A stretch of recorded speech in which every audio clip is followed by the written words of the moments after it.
Have you heard the strange tales of the Whistler?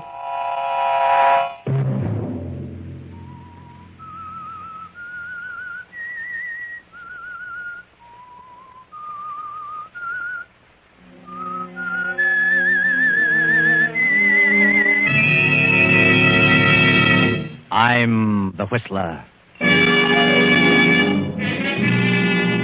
My plan is sound, mathematically sound. It cannot fail. It's perfect.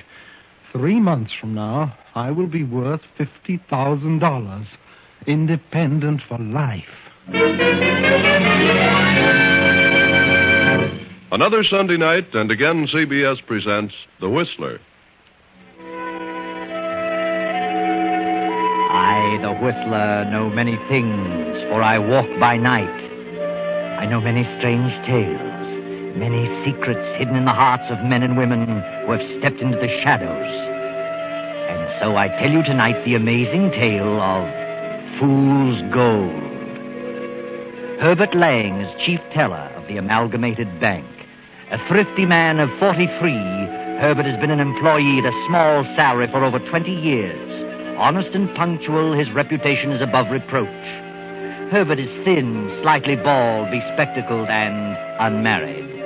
Herbert is a poor man, but he has a plan. He won't always be poor, because he's developed his plan for 10 years. And 10 years should bring mathematical perfection to any plan. For 5 years now, it has been working.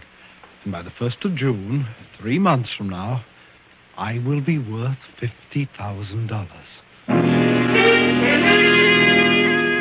Herbert studies the figures on the little pad before him, writes a total of 50,000, and smiles behind his bifocals. Then an abrupt sound breaks his meditation.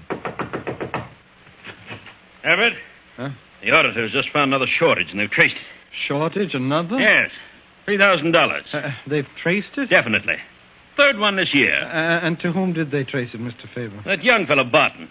He denies it, of course, but the evidence is all against him. Barton, I can't understand what happens to young men lately. I do my best to hire the ones I think are on him. I wish you'd exercise a little more care. Oh, I know they have the best of references. I should think by now you'd be able to judge character at a glance. I'd have sworn by that boy, Mr. Faber. They've taken him down to the police station. Oh, what a shame. It's very embarrassing, Mr. Faber. I feel as though I'm responsible. Oh, now, don't take it that way, Herbert. After all, we're insured. But it is annoying to both of us. We all make mistakes in judgment now and then. Besides, you had your nose to the wheel without a vacation for 3 years now. It doesn't pay, Herbert. You'll crack up. Well, I haven't felt as though I needed a vacation. And besides, when I do take one, I'd like to have it all in one lump. I've always wanted to tour Europe or some foreign land. 2 weeks mean nothing. I understand. I feel the same way, but what chance is there? I do think you need a rest from this place. I'll let you know when I'm really tired, Mr. Faber. I doubt it. I will say that I admire your devotion to duty. Thank you, Mr. Faber. It's good to hear you say that. I want you to know that I appreciate the opportunity of being with the firm for 20 years. Yeah. Oh, there's a board of directors meeting this afternoon. I'm going to try to get you a raise. Oh, that's all right. Whatever they decide will be for the best. I wouldn't want the board to think I was dissatisfied here. You're 43, Herbert, and alone, unmarried. That isn't right. And you're not the type of man to tackle marriage on your salary. Well, I've been thinking about it.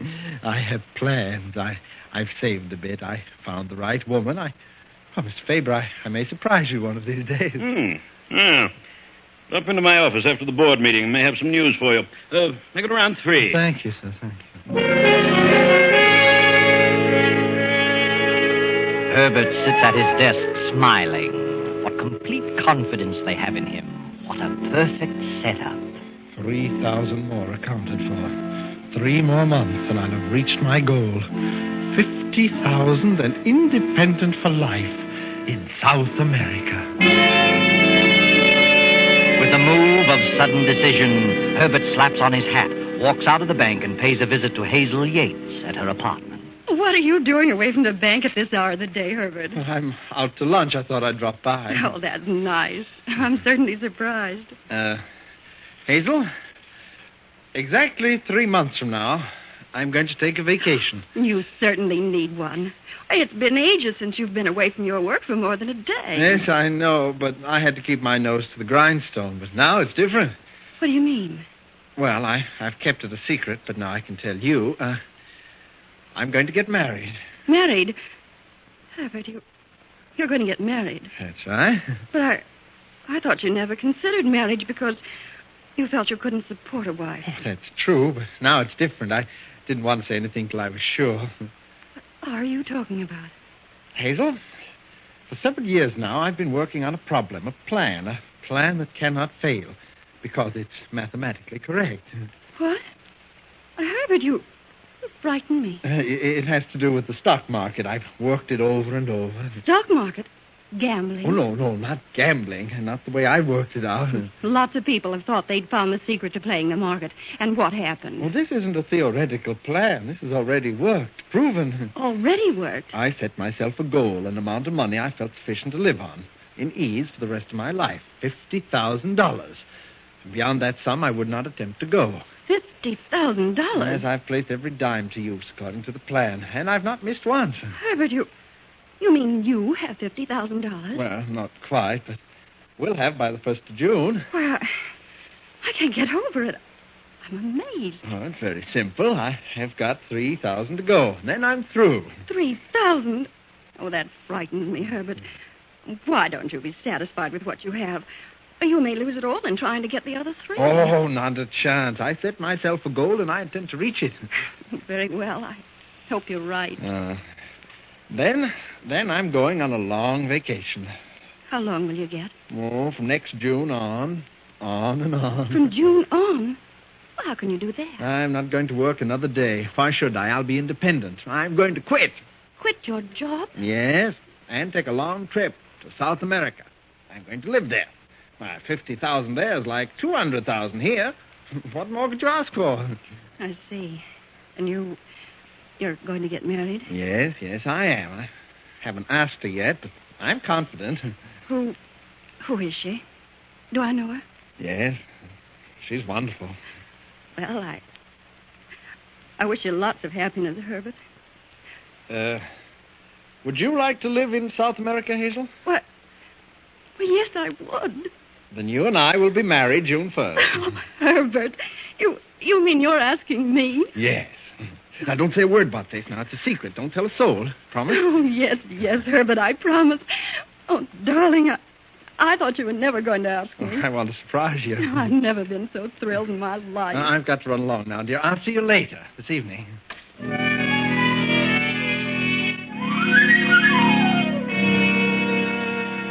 Yes, everything is working perfectly for Herbert Lang. A 10-year plan just cannot fail. A few months from now, and he will be independent. Hazel, 50,000, and South America. It's after 3 now. The board meeting is over. Herbert steps confidently to the president's office. Well, I see the meeting's over, Mr. Faber. Yes, come in, Herbert. I talked it over with the board. They didn't seem to agree with me. Oh, no raise? Sorry, Herbert. Board members are rather a cold group of individuals. Oh, that's all right, Mr. Faber. I've gotten used to it after all these years. They're a very selfish lot. A whole lot of stock. Someone else does the work. They draw big dividends. It's all they're interested in. Well, I hold stock too, Herbert. Oh, I know, sir, but you take a more personal interest in the employees because, well, you're an active officer. Oh, yes, of course. Well, maybe they'll see their way clear next year. I'm certainly not one to become impatient. No, Herbert. I'll run along now. Just a minute. I haven't quite finished. Oh, no, sir? I had quite a session with the board. For the life of me, I don't understand one of them. What do you mean, sir? They were up in arms about that latest shortage. Oh, but I had nothing to do with that. Do they think I took it? Oh, no, certainly not. But, well, they do think you were indirectly responsible. Brought up the fact that the 5 men you've hired in the past 10 years have all been sent to the penitentiary. Oh, but how can I tell by looking at a man that they were all recommended? The board thinks you've been working too hard, Herbert, that you need a rest. What? They've instructed me to give you an extended vacation. Extended vacation? How long? Indefinitely.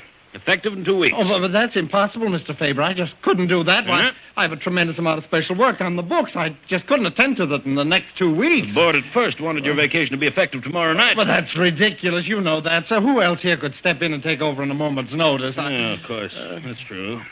Do you think you could straighten things around in 2 weeks if you had special assistance? Yes, but I won't need any help, sir. I'll be able to handle it myself. Well, as soon as you finish, take a nice long trip. You need it, Herbert. Very well, sir. Oh, yes. And by the way, the board has voted you a $500 bonus. Have they? They only give a bonus on retirement. Why don't you tell me the truth, Mr. Faber? Sorry, Herbert. That's the way they feel. Nothing I can do about it. Oh, you'll let me hear from you from time to time. Retired at 43. Well, good night, Mr. Faber.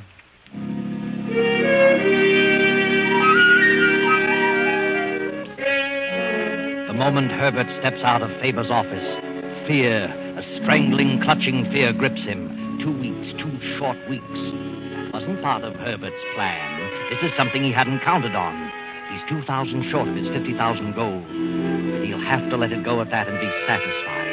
And only 2 weeks to fix the books to cover the new $1,000 shortage. Night and day he works alone, works feverishly. Then on the 10th day, he has accomplished his plan. The book's balanced. Everything is perfect. Things worked out sooner than I expected, Hazel. We didn't wait till June. We can be married tomorrow and sail the next day. I've arranged passage. Why so soon, Herbert? I thought we could have a regular wedding. No, I think we better leave now. Sooner the better. Oh, all right, Herbert. Whatever you say.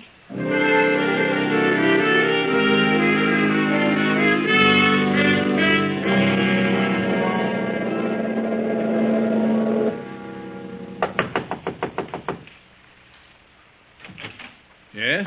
Good evening, Mr. Evans. Anything you or Mrs. Evans wish, just press the button. Thank you, Steward. I'll arrange for your deck chairs in the morning. Thank you. Yes, you're welcome, Mr. Evans.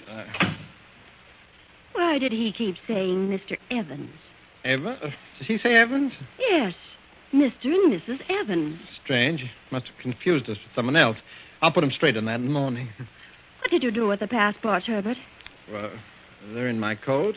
May I see mine? Yes, of course. Later. We'd best get along to dinner now. I always thought a person had to appear and sign his passport before an official. Oh, no, not always. May I see my passport, Herbert? What's wrong with you, Hazel? Please, Herbert. I'd like to see it. Very well. There you are. Herbert, why are we traveling under the name of Evans? Well, it's better that way, incognito, you know. How did you get this passport without my signing for What? it? This isn't my signature. Who signed this? That doesn't matter. I got it. You better study that signature and be able to copy it when we arrive in port. Don't worry, darling. It's done this way every day. I don't believe you. You're hiding from someone, running from something. Oh, that's silly. $50,000. The stock market. What are you getting at? Now I am suspicious. Are you, Hazel? You stole that money. Stock market. Well, you never made a dime on the stock market in your Aren't life. you being a bit silly, Hazel? So this was your plan. A system. Stealing from the bank and blaming others. That's what happened to my brother 2 years ago. That's why he was sent to jail. All right, Hazel. You're in this too now, so I'll tell you. I did have a plan, and it worked. No one will ever be able to trace it to me. And I'll take care of your brother later. I've sent all the money to a man in Brazil, a man I know. Sent him several packages and asked him to hold them pending my arrival. He doesn't know what's in them. What man? Well, his name is Pedro Gonzalez, big coffee plant outside of Rio de Janeiro. I see. You and I are the only ones who know, Hazel. Supposing I tell what I know. You'll be an accomplice? But my brother will be cleared. I told you your brother will be taken care of. The only way my brother can be compensated is to be cleared of the charge. No, that's so. And I intend to clear him, regardless of what happens to me. Hazel, you're being awfully silly about this. Last call for dinner, Hazel. Come along now. I don't want any dinner. Oh. Then let's step up on the top deck, huh? Let's just talk this over. There's a lot of things you don't understand, Hazel. Well, I'm sure I can explain things to your satisfaction. I certainly need some fresh air. I'm terribly sorry to have upset you like this, Hazel.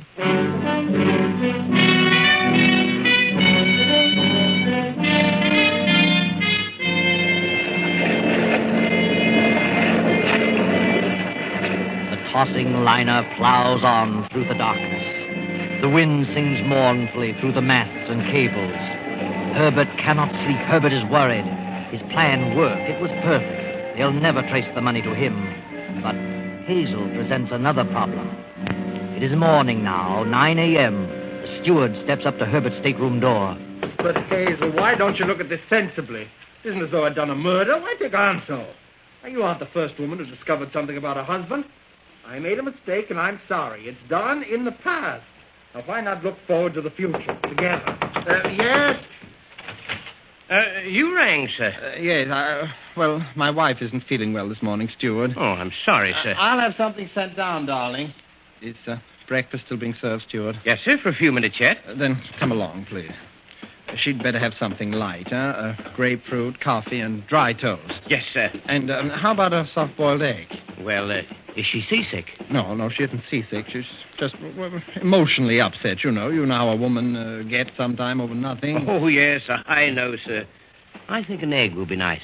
Very well. Grapefruit, coffee, toast. Dry toast. Dry. Oh. And an egg. Take about 15 minutes or so. Here's the coffee shop, sir. You'll get quicker service here. Oh, thanks, steward. And good luck, sir. What? What do you mean? Well, I married myself, and I know how it is. Women are just naturally suspicious creatures and jealous of everyone. Jealous of your past and your future. Yes, I know. And how long have you been married, sir? Not long.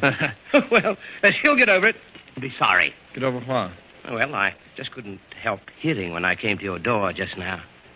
You pardon me. I better get my order in. Oh, yes, it's after 9. By the way, if you're in the mood, there'll be games and contests on the after-deck topside starting now. Horse races.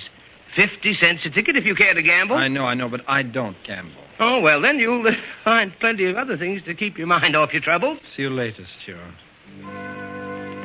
Herbert steps into the coffee shop, orders his breakfast. But try as he might, he can't keep his mind off his troubles. His troubles and Hazel. He ponders over the thousands of dollars in the cork-lined waterproof package hidden in his trunk in the stateroom. Wonders if Pedro Gonzalez will meet the ship outside the harbor as planned. 15, 20 minutes pass. Then... Mr. Evans! Mr. Evans! Yes, what is it? What's wrong with you? It's your wife, sir. It's your wife. What are you trying to say? She isn't in the stateroom. No sign of her. Well, she must have decided to walk around. No. Will you calm down, please? Look at this. I found this on the dressing table. A note? Let's have it. It must have just happened, sir. It says 9:10 a.m. Herbert, I cannot reconcile myself to such a situation. The very thought of being married to such a man as you sickens me to the depth of my soul. I can't go on. And don't think you will escape punishment for the suffering you've caused. Goodbye. Hazel. He's jumped over. 9:10. Just 12 minutes ago. Good heavens, a little fool. I'll phone the bridge. Give me the bridge. She was out of her mind. Bridge? Stop ship. Man overboard. Man overboard.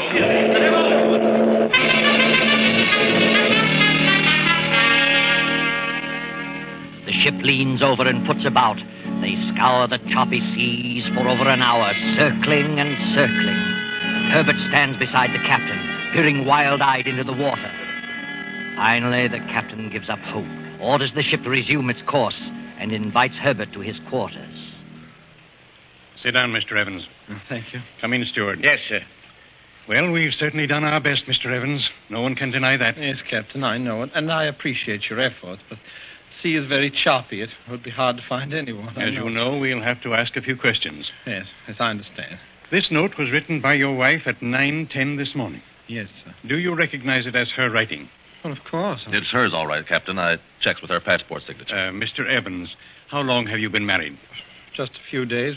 We were on our honeymoon. The tone of this note indicates that your wife was terribly upset about something she had discovered. That's right. I tried to reason with her, but she refused to see my side of it, I guess. What was she referring to in the note? I can answer that. I'm not asking you, steward. Oh.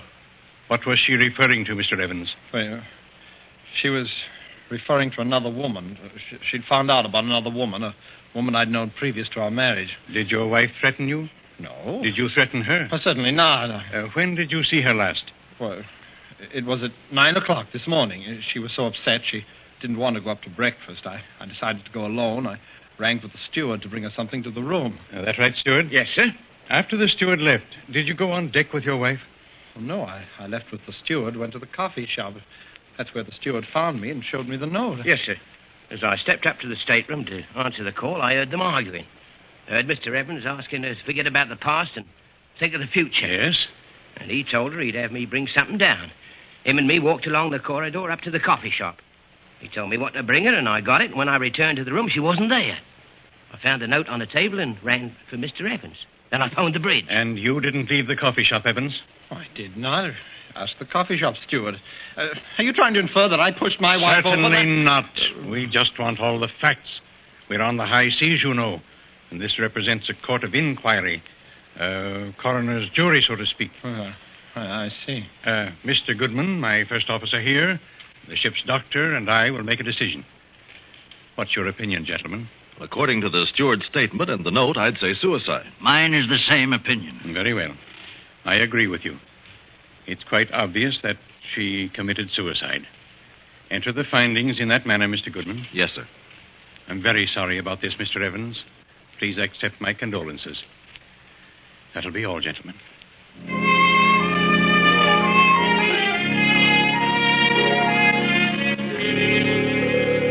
And so Herbert, very sad but far less worried, goes back to his stateroom to think.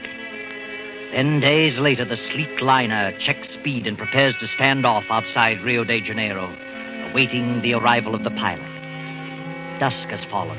The ship barely creeps along. Herbert stands at the aft port rail, a package in his hand, a cork-lined waterproof package. Many small boats bob about on the surface, moving at a snail's pace. As the first officer moves forward, Herbert speaks to him. Why are we stopping out here? Well, we always stop at this first light to wait for the harbor pilot. How much longer before we get in? Oh, we'll tie up in about an hour. Stand here for about 10 minutes. Pilot's on his way out now. I see. What's the name of this first light here? Oh, it's called the Cordoba light. Thank you. Why don't you come up forward? There's nothing to see from back here. All the excitement will be up ahead. Yes, I'll go up there in a moment. What's that you have there? Huh? Oh, this. Camera? No, it's some manuscripts. Why the oilskin wrapping? You think we might go down? Oh, no, Well, I guess I am a little superstitious. After all, we did sail on Friday the 13th. Well, I'll see you up forward.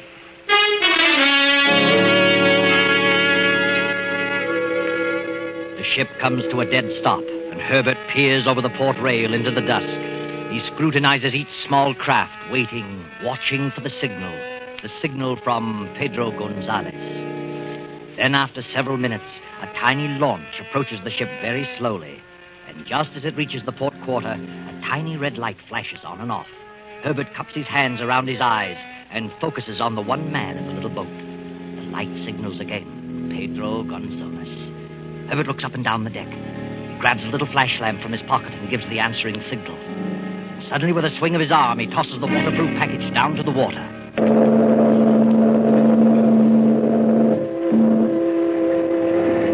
He's got it. Good work, Pedro.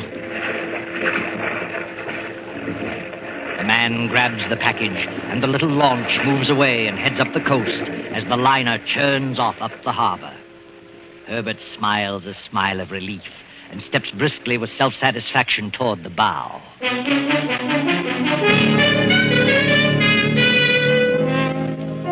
And now, 3 hours after docking, Herbert waits in a little waterfront cafe, waits impatiently for Pedro Gonzalez to keep the rendezvous. But Pedro is already an hour late, and Herbert has begun to worry. You would like more wine, senor? Huh? Oh, yes, please. I'll have another wine. By the way, waiter, do you know of Pedro Gonzalez? Pedro Gonzalez? Si, senor. Oh, have you seen him this evening? No, senor. Oh. Well, bring me the wine, please. I'll wait a little longer. Si.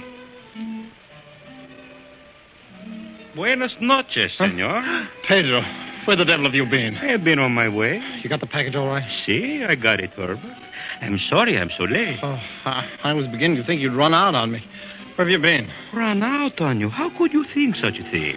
I'm sorry, Pedro. I was just upset. I knew you would be worried, but there was nothing else I could do. I was worried, too. What do you mean? I was followed by another boat. What?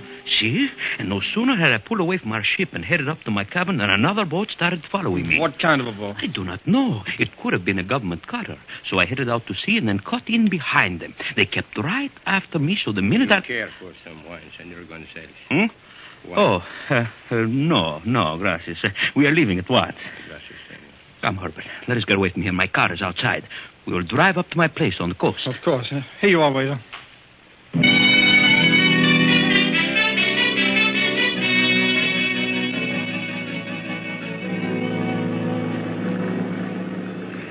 I bought this shack on the beach I told you about for this purpose. A fisherman's shack. Do you know what I call it? Casa dinero. House of money, eh? I have done a little fishing, but only as an excuse for having the boat. Well, how is everything in New York, eh? I always liked New York. Did you? Perhaps next year I will go back there for a visit and live in style, eh? Of course, you will have to stay down here for quite a while until this blows over. Maybe not. They can't trace anything to me. How much did you get? Well, according to our agreement, your share should be $5,000. $5,000. Beautiful, wonderful. But look, I want to know about this boat that follows you. Well, I was plenty worried, so instead of landing at my place, I landed half a mile up on the beach. The second I got out, I picked a spot and buried the package in the sand. What? I was afraid they would follow me to the shack. Oh, but you agreed that you'd hide it under the floor in a gas I can. ask you, Herbert, what would you have done? I was not taking any chances. Oh, and just where did you bury it, Pedro? Oh, it is easy to find. A half mile up the beach and 50 feet from a small... What is it, Pedro? What's the matter? There is a car following us. What? Maybe the police. Police? Step on it, Pedro. Why should the police follow us? Hurry, Pedro. They're gaining on us faster. It is wide open. Ah, they have turned left. It was not the police. Pedro, look out, those kids! Eh? We're going on the road!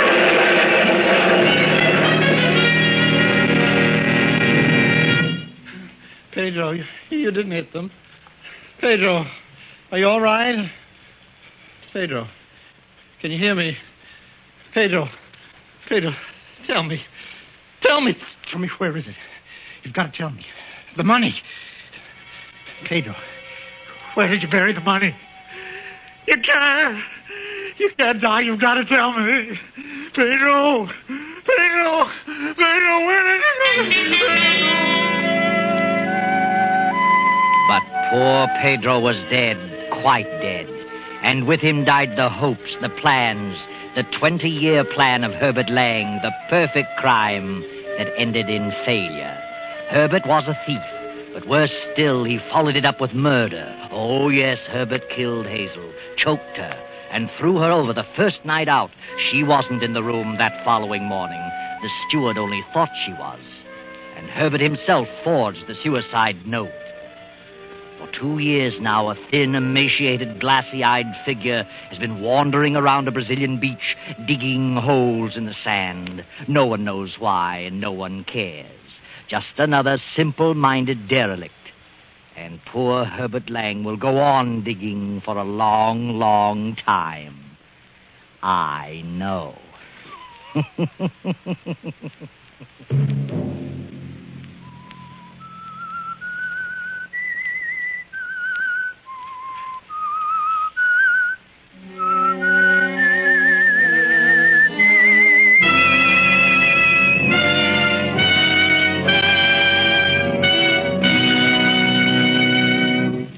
CBS has presented The Whistler.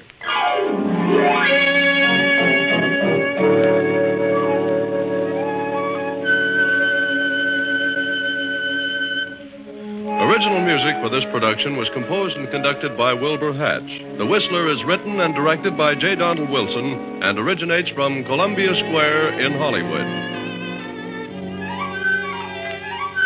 Next week, same time, I, the Whistler, return to tell you another unusual tale.